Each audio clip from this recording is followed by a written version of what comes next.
Welcome back to my channel. Hey, how are you? Alright, that was a lot cringier than I thought it was gonna be, but for those of you who know who I'm referencing, today I'm gonna be reacting to Jeffree Star's video featuring his friend Daniel. And honest to God, when I saw the title of the video, I thought it was clickbait, but I was pleasantly surprised by the content of the video. Now, I know a lot of people have opinions about Jeffree Star, but I have to applaud someone who uses his platform to highlight a health issue that a lot of people can learn more about. But seriously, welcome back to my channel. I'm Dr. Austin Chang. I'm a board-certified gastroenterologist, and never in a million years did I think that Jeffree Star would be making a video that would be relevant to what I talk about. And on my channel, I talk about gut health and life in medicine, so if that's what you're into, click the red subscribe button below. And nobody asked, but yes, my eye is getting better. I've spoken about this ad nauseum on other social media channels, which you can follow me at if you like on Instagram, TikTok, whichever. Today is the first day I wake up after finding out that I have cancer. Found out yesterday on April 27th that they found cancer in the part of my colon that they took out for my colostomy. I don't really know much yet more. I won't know anything else until Monday, but Ooh, that's rough. All that footage with the nasogastric tube draining his stomach contents out. So, initial thoughts. Daniel is super young. Now, there are a lot of different risk factors for developing colon cancer. I'm not Daniel's doctor, so I don't know the specifics of his story, but there may be predisposing conditions like inflammatory bowel disease or some genetic conditions. And to the point of him being young, just last year, the recommended age to start colon cancer screening was reduced to age 45. So if you're about to hit age 45, or if you're around that age and you haven't gotten screened for colon cancer, be sure to ask your doctor to get screened for colon cancer. I also want to mention that Daniel seems to have been unexpectedly diagnosed with colon cancer based on a segment of his colon that was taken out from surgery. So he might have found out about his colon cancer different from some other people who might have had like an inkling that they might have had cancer based on imaging, like a CAT scan or an MRI that showed a tumor. Or people who get screened for colon cancer where we're actually looking around their colon for polyps that are precancerous or early signs of cancer. Either way, it's a shock, and now that he has the diagnosis, he has to wait for a treatment plan. I definitely feel for patients in that situation because I can only imagine what it feels like to know that you have cancer and then now have to wait for your next appointment with an oncologist or a surgeon or any kind of other specialist. But unfortunately, that's the reality, is that once you find out, we then have to arrange all the different appointments, and it's not like you necessarily get to see the doctor the next day to start that treatment plan, but we try our best to get things coordinated so you can be seen as soon as possible to get the ball rolling on the treatment plan. Daniel has been through so much, and today we are going to give you a little glimpse into what he has been through. Daniel is well, I'm gonna let you say it. yeah, I am a stage 3C colon cancer survivor. I got diagnosed about 4 years ago, and yeah. Your whole life has changed. Yeah. So let's talk about what stage 3C means. So the wall of the colon consists of several layers. So colon cancer usually develops from the inner layer of the wall facing inward into the colon. And we categorize cancer into different stages because that determines what the treatment plan is going to be. And these stages usually range from 1 to 4, 4 being the highest. And the higher the number, the further along the cancer is, the worse the prognosis tends to be. And stage 4 typically means that the cancer has metastasized or spread far away from the colon elsewhere in the body. So short of that, stage 3C means that tumor has spread outward, out the outer layer of the colon, and sometimes involving nearby lymph nodes. And even if the tumor hasn't grown out the outer layer of the wall, if there is enough lymph nodes involved, it could still be categorized as 3C. But again, once you're stage 4, the cancer spreads elsewhere in the body and your treatment options become much more limited. I'm gonna get lips for the first time. Yes. I'm gonna get injectables for the first time. You know, Daniel, you live your best life, you do you, you've been through a lot. Yeah, for like a year I was just like constantly sick. I lost hella weight. I was like 115. Wow. And I'm usually like 150.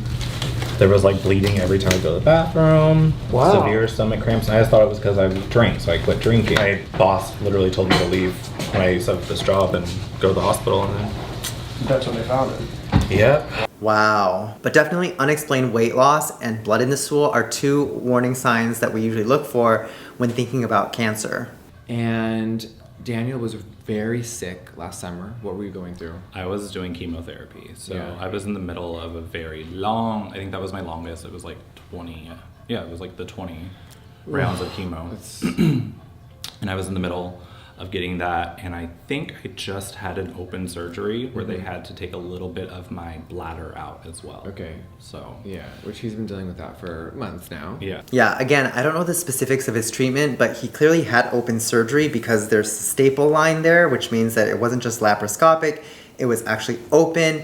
He also has these tubes coming out of his abdomen with bulbs at the end, which basically collects fluid that seeps out after surgery. When did you first know or find out you were sick?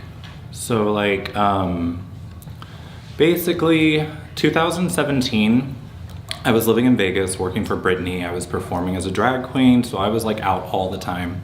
I just had really bad symptoms, like really bad stomach aches where I would like collapse on the floor. I would like go to the bathroom and there would be blood, and Horrible. I ended up being like 115 pounds, and I'm pretty skinny, but I'm not that skinny. Yeah. And so I finally went to the doctor, and they did all these tests on me and diagnosed me with Crohn's disease. So yeah, Crohn's disease, a type of inflammatory bowel disease, is a predisposing condition that increases your risk of developing colon cancer. So people with known inflammatory bowel disease at a certain point have to start getting pretty regular colon cancer screenings as a result. Okay. But then I kept getting like different symptoms. Like I literally had cancer pushing itself out of my stomach. That's so crazy. Where it would pop and there would just be like a hole where you can see inside of my stomach. It was insane. So when he describes cancer actually coming out of the abdomen, there's actually names for conditions like that, like the Sister Mary Joseph nodule, which is cancer coming out of the belly button. Now, I'm not quite sure what the holes are where you can actually look inside, but if he has underlying inflammatory bowel disease or Crohn's disease, fistulas can form, and these are basically tunnels that can form from the colon or the intestine to the skin or any other hollow structures like the bladder. Wow. But I didn't know it was cancer at the time. So I kept going back to the ER and kept getting all these surgeries, and they finally took out my colon and gave me a colostomy bag. Okay. That was like, I had to learn how to live with a colostomy bag. Yeah. So Which- you woke up with one. Yeah, right? they told me I might wake up with one, but I didn't think I would, and then I woke up with a bag. Basically what a colostomy bag is you go to the bathroom in a bag instead of from your behind, because like you had to get rid of the colon, and mine was full of cancer.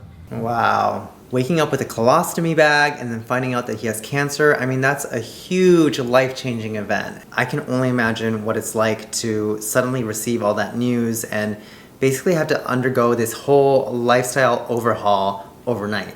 I love that he's educating on colostomy bags and sort of normalizing it, because a lot of people have colostomy bags out there, and I think not enough people know about them and what they're all about. And I think there's this common stigma and misconception that they're not hygienic, but if you know how to change it properly, it's totally hygienic, it doesn't smell, it's just another way of how people get rid of their waste. Did not know that still.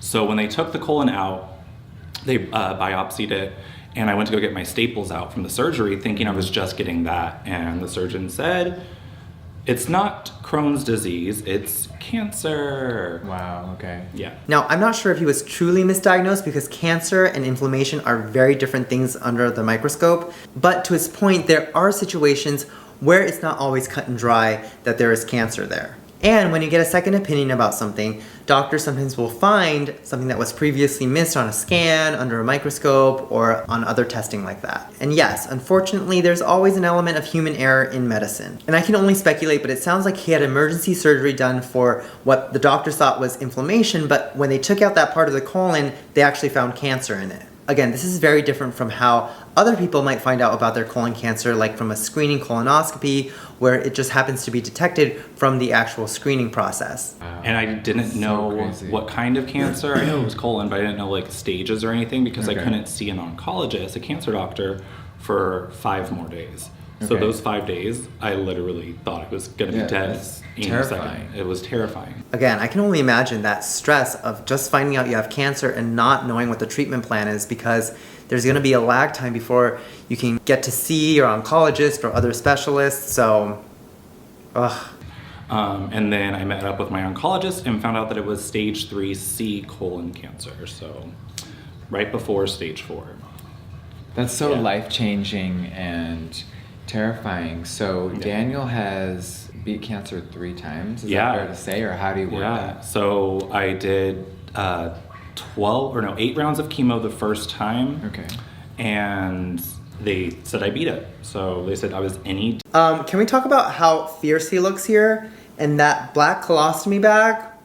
That's pretty chic. I mean, come on. Which is no evidence of disease. Okay. And so I thought I was good. And did you feel better after? I felt okay, but then I started getting symptoms again. So I was like, what is happening? Yeah. Went back, they found another tumor. Wow. And so they went in and removed that. Did 12 rounds of chemo. And then did radiation.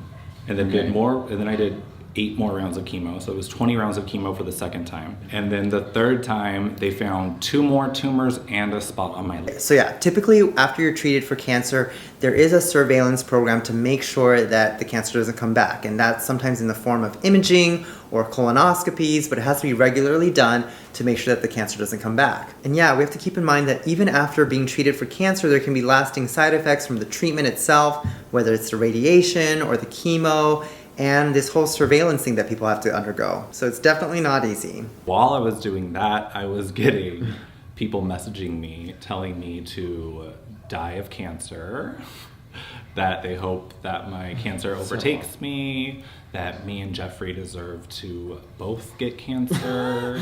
I don't understand why people on the internet are like that. I don't care what it is, you don't get to wish death or cancer on anybody. And look, I've been trolled here and there from time to time, but to be kicked while you're down, while you're having cancer, I mean, that's next level. So for anyone trolling people like that on the internet, get a hobby. A lot of people have so much or misconceptions about people that have colostomy bags or people that have survived cancer. So I'd love for you to say whatever you would like. And honestly, again, gotta thank Jeffree Star for making this video. There's almost 1 million views in a week, and that's 1 million more people who get to learn about colostomy bags and colon cancer who might not have known so much. So thank you, Jeffree Star, for doing this. So basically, like, I'm just out here. I want everybody to know that if you have any like stomach issues, like if you have any stomach pains and like bleeding or cramps that just will not go away, please go get tested. I love this PSA because there's only so much we health professionals can do to educate,